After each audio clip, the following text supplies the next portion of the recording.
are not data tyrants. We do not demand everything be measured. If people say that the thing that I'm working on is impossible to measure, that to me just cannot be true. You're doing something for some outcome, something tangible in the world. It must be possible to measure that in some way. That does not mean it's easy to measure or it's cheap to measure.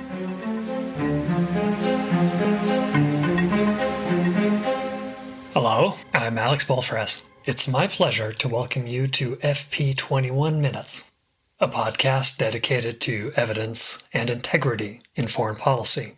We bring you conversations between practitioners and researchers about how American foreign policy is made and how it can be made better.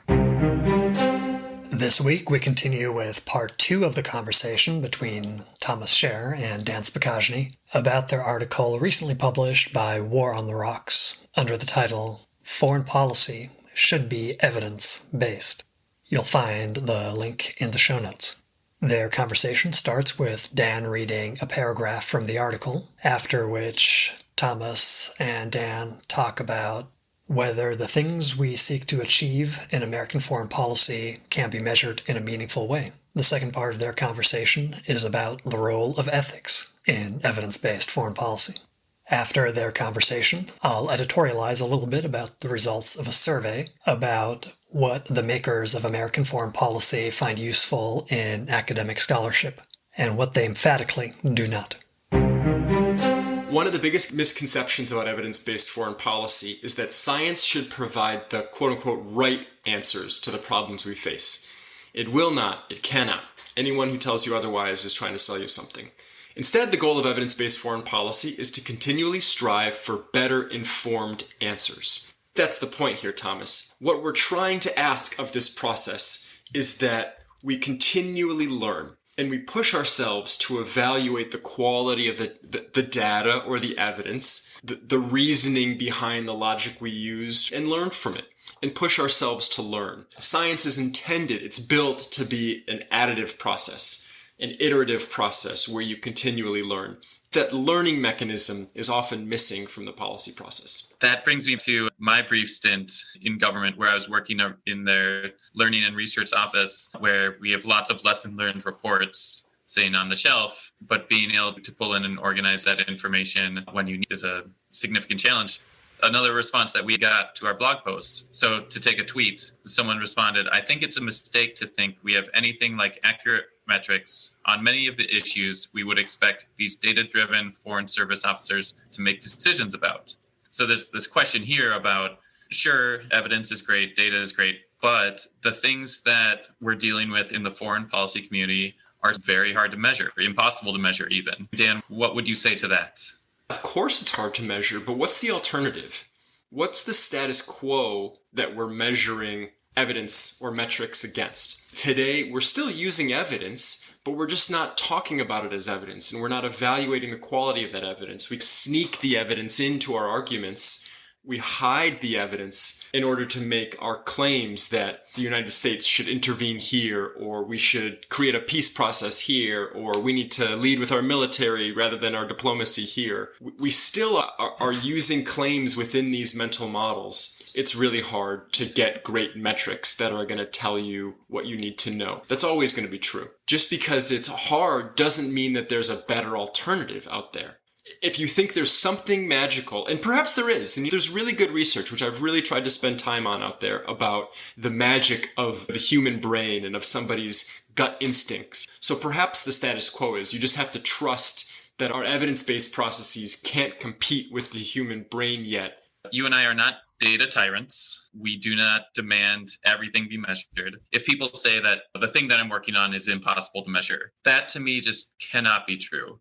You're doing something for some outcome, something tangible in the world. It must be possible to measure that in some way. Now, that does not mean it's easy to measure or it's cheap to measure. It could be too time consuming. I can see some other reasons why some idealized metric or data is not feasible. The argument being made here is not that what I'm doing is impossible to measure. It's just hard to have accurate metrics. And we don't have these for a lot of things. And there is going to be some cost involved and some questions about, is it worth it? Oftentimes, we can't get at the real thing we want to measure. And so we have to use some kind of shorthand for it. Instead of data on how many children are learning how to read, that's hard to get, but we have data on how many schools are built, outputs versus outcomes. That initial measurement isn't quite what we want. It's not as accurate, not as precise. In a lot of cases, that's still okay as long as we're well aware of the limitations and that we're very careful about the conclusions that we reach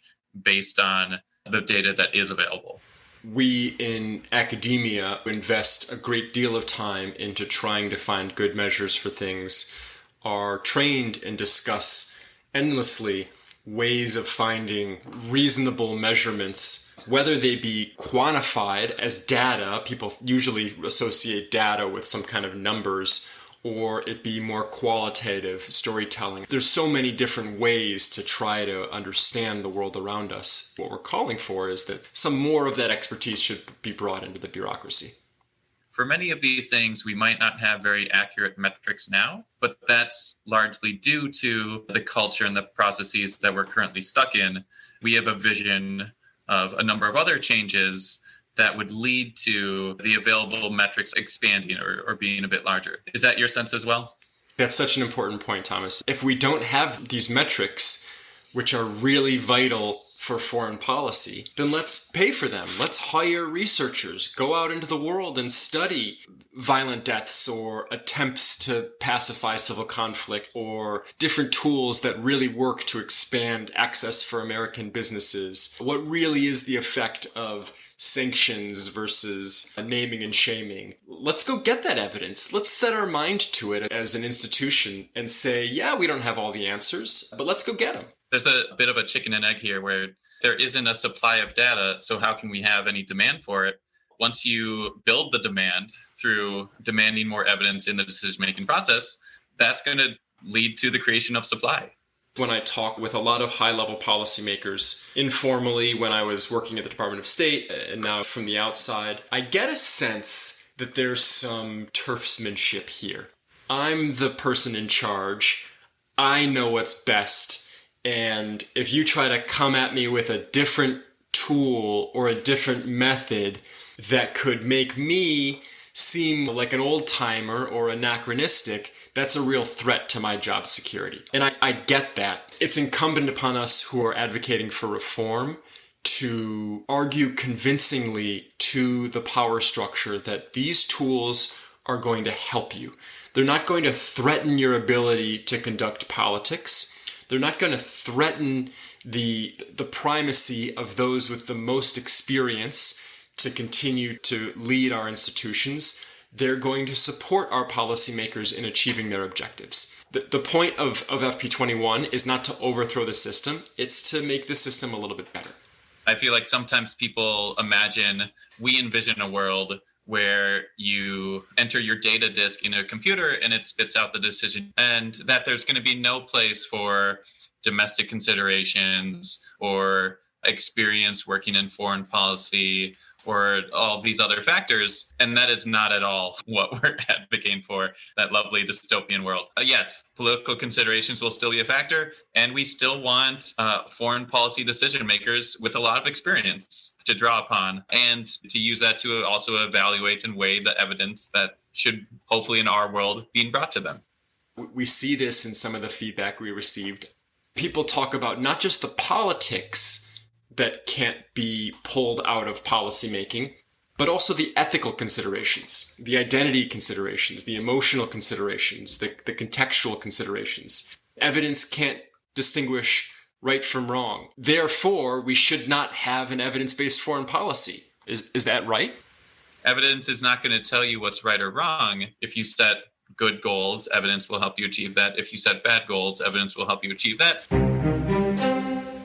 Evidence plays an important role in identifying unexpected outcomes around a policy. One of the favorite examples is a reconciliation program in Sierra Leone where they were able to embed an experiment in the program, and they found good proof that the reconciliation program was accomplishing its goals, but it was also having the side effect of sparking PTSD in some of the participants. If we bring this back to the question of good or bad, that piece of evidence let decision makers know that this policy, which largely led to what many would say is a good, also had the side effect, which was for them to consider in how to expand the policy or whether the policy needed to be changed or tweaks need to be made to it.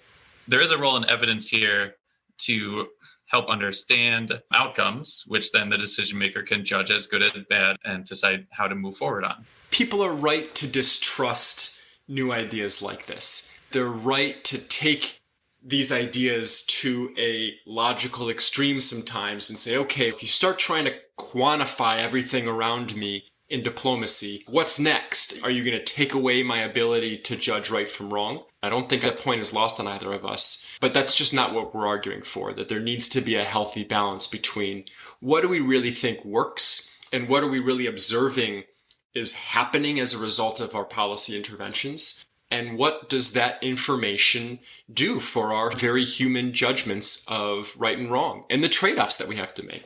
We're not trying to create a machine-driven foreign policy.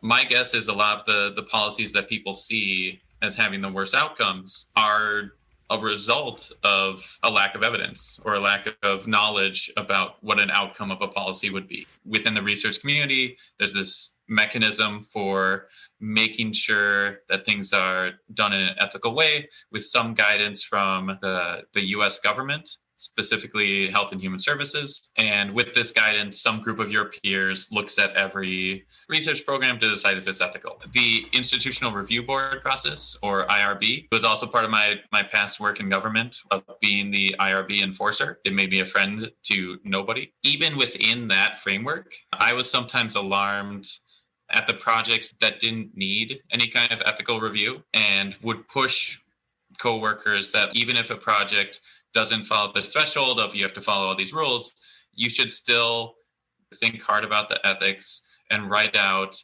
possible concerns. And here's what we're going to do to mitigate them, both as good practice and to be able to look back at, to keep evaluating as we go, and to try to address those issues as they arise. There's sometimes this negative attitude within academia towards this ethics review stage. But I think what it boils down to is if you feel a little bit uncomfortable about evidence-based foreign policy making, not emphasizing ethics enough, join us. Let's create some more opportunities for ethical reviews of our policy framework to understand how our research and our policies are really going to impact other people, and then fall back on our very human ability to judge right and wrong and to weigh sometimes difficult choices. Whose equities deserve more attention in this policy environment? Data is never going to solve that question for you. Part of an evidence-based policy process is to put mechanisms in place that force us to ask the right questions. Those are about ethics, those are about politics, those are about context. Those are about the quality of the data or the quality of the evidence, the quality of the research that underlies the claims you make. To the skeptics out there, those are the same questions that we have about the existing policy process. We've really tried to put some intellectual energy into trying to make something better. So we're with you. There's a risk of saying ethics exists off here in one corner and science exists off here in another corner, and the two are opposite or mutually exclusive. I don't believe that's the case. On the one hand, good science asks you to be really clear about and define what your ethics really look like. Are your ethics about making sure the fewest people possible die? We can measure that, actually. Is it about doing as little harm as possible? We can measure that. Is it about doing the most good possible? How many people do we educate, even if maybe there's some harm in the way to spend our money or make trade-offs or whatever? When one is asked to be a little bit more clear about what they're trying to achieve and what their ethics look like in practice, it brings science and ethics closer together. I hope you've enjoyed that behind-the-scenes look at the kind of conversations that we're having at FP21. This week's newsletter has a lot of fantastic material and includes a link to an article that reports the results of a survey on the views of foreign policymakers about the usefulness of academic research in their work. The title is, Does Social Science Inform Foreign Policy? Evidence from a Survey of U.S. National Security, Trade, and Development Officials. It was written by Paul Avey and several co-authors and published by International Studies Quarterly. What's great about this work is that it's both an update and an expansion of an earlier similar survey that was largely focused on the national security community. In the article, they write, there remains a sizable gap between what policymakers want and what scholars provide, but it is not as large as has often been claimed, at least not in all issue areas of international relations. Policy officials are broadly responsive to the views of academic experts and willing to engage with academic work. To a lesser extent, they are also receptive to various social scientific methods, including quantitative methods. This is an interesting change from the last time the survey was run, where quantitative methods were generally not viewed as useful by the surveyed policymakers. The article also reports on differences in what kind of academic scholarship is useful to policymakers depending on the issue areas that they work in. To quote from the article again, security practitioners use social science ideas and data less frequently than their colleagues who work on trade and development, are less likely to think that academic work applies directly to specific components of their work, are less likely to value academic research, are less likely to find mathematical approaches useful, and are more likely to find area studies, ethnographic research, and historical approaches to be more helpful in their work. This is the piece that jumped out at me as it did the last time the survey was run. This interest in case studies and historical approaches, I think, carries real dangers with it. First, I have to emphasize to my academic friends that I think case studies are great. They are the core of a lot of my work. But what I worry about when you spend time with academic historians, they are among the scholars least likely to want to extrapolate their work into neatly packaged current lessons. They're often quite cautious and humble in the claims they make. Many of them would be alarmed that policymakers think that reading their work can be applied in a straightforward way to policy without effort dedicated to making sure that the historical period or event that's being examined shares the relevant features with the challenges that we have today.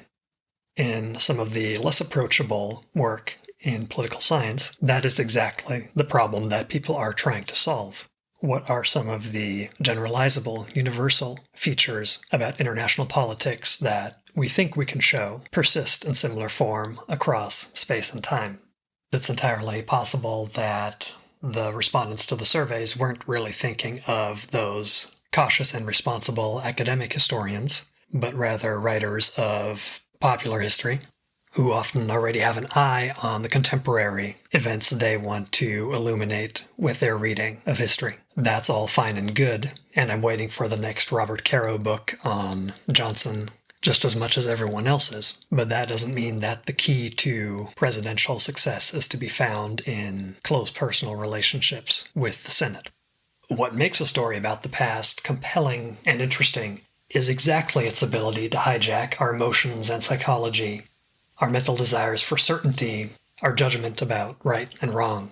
So if we are enjoying reading a historical case study, it's probably because we've turned our analytical mind off. At its best, in science, the equations and the models and the diagrams are an effort against all odds to assert our analytical capability against these kinds of narrative seductions. That's all we thought you might want to hear this week. If it wasn't, you can file a complaint at podcast@fp21.org. Encouraging comments and ideas for future episodes are, of course, welcome too. The podcast is brought to you by fp21, a nonprofit dedicated to the promotion of evidence and integrity in American foreign policy. You can find out more about the organization, how to get involved, and subscribe to our newsletter on our website at fp21.org. We tweet at fp21org. Special thanks to our intern, Emma Jobson, and to Ronan McDermott for composing our theme music.